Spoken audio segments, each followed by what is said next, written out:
என் ஆசீர்வாத வாசல்கள் எல்லாம் அடைக்கப்பட்டிருக்கிறது. எனக்கு என்று ஒரு அனுகூலமான கதவு திறக்காதா என்று எங்கும் ஆத்மாவே. இன்று கர்த்தர் உங்களுக்கு சொல்லுவது 1 கொரிந்தியர் 16:9.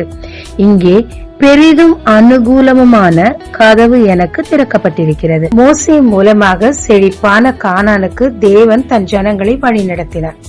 வனாந்திர மார்க்கம், எதிரிகள், தேவைகள் அதிகம், இறைச்சி இல்லை, மிகப்பெரிய பிரச்சனைகள் மத்தியிலே கடந்து வந்தார்கள். இதோ கானான் கண்ணுக்கு தெரியும் தூரத்தில் உள்ளது. அப்பொழுது 10 வேவுக்காரரை உள்ளே அனுப்பின போது 8 பேர், ஐயோ அங்கு இருப்பவர்கள் எல்லாம் ராட்சசர்கள், அவர்கள் கண் முன்னாடி நாம் எல்லாம் வெட்டுக்கிளிகள் போல் இருக்கிறோம், அவர்களை மேற்கொள்வது மிக கடினம் என்றார்கள். அப்படி சொன்னவர்கள் கானானுக்குள் நுழையவே இல்லை. ஆனால் விசுவாசித்த யோசுவாவும் காலேபும், அந்த நியூ ஜெனரேஷன், தேவனுடைய அற்புதத்தை கண்ணால் ஓரளவே கண்ட நியூ ஜெனரேஷனும் விசுவாசித்தபடினால் கானானை சுதந்திரித்தார்கள். 2 ராஜாக்கள் 7:1 மிகப்பெரிய பஞ்சம். அப்பொழுது எலிசா மூலம் தேவன் சொல்லுகிறார், 1 மரக்கால் கோதுமை 1 சேக்கலுக்கும் 2 மரக்கால் வாற்கோதுமை 1 சேக்கலுக்கும் விற்கப்படும் என்று சொல்லி, அப்பொழுது கைலாக கொடுக்கிற அந்த பிரதானி சொன்னான், தேவன் வானத்து மதகுகளை திறந்தாலும் இது நடக்குமோ என்று. ஆனால் தேவன் குறித்த அதே நேரத்தில் தானே அது நடந்தது. எல்லோரும் அந்த உணவை அனுபவித்தார்கள். ஆனால் இந்த மனிதன் மட்டும் அதை அனுபவிக்கவில்லை.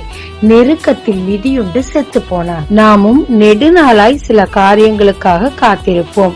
அதையும் தேவன் வாய்க்க பண்ணியிருந்திருப்பார். ஆனால் நமக்கோ ஏதோ ஒரு விஷயத்தில் ஒரு அவிவிசுவாசம் ஏற்பட்டிருக்கும். தேவன் நமக்கு என்று அடைபட்டு கிடந்த வாசலை, அனுகூலமான வாசலை திறந்து வைத்திருக்கும் போது நம்முடைய சந்தேகம் அதை சுதந்திரிக்க விடாமல் செய்துவிடும். அதை விட துணிந்து தேவன் இதை செய்தார் என்று உணர்ந்து அந்த கதவுகள் வழியாக நீங்க போங்க. தேவன் அதை உங்களுக்காகத்தான் திறந்து வைத்திருக்கிறார். அதன் வழியா போகும்போது தேவன் உங்களுக்கு என்று வைத்திருக்கிறார் ஏராளமான ஆசீர்வாத கதவுகள் திறக்கும். முழு ஆசீர்வாதத்தையும் அனுபவிப்பீங்க. விசுவாசித்து ஆசீர்வாதத்தை சுதந்திரித்துக் கொள்ளுங்க. ஜெபிக்கலாமாங்க. தேவரீர் இத்தனை நாள் மூடியிருந்த கதவு இப்பொழுது நீ திறந்திருக்கிறீரப்பா. என் அவிசுவாசத்தினால் அதை சுதந்திரிக்காதபடிக்கு எனக்கு ஞானம் தாங்க, டிசர்னிங் ஸ்பிரிட் தாங்க. நீரே அதை திறந்து வைத்திருப்பீரானால் என் விசுவாசத்தில் அதை அனுபவிக்க கிருபை தாங்க.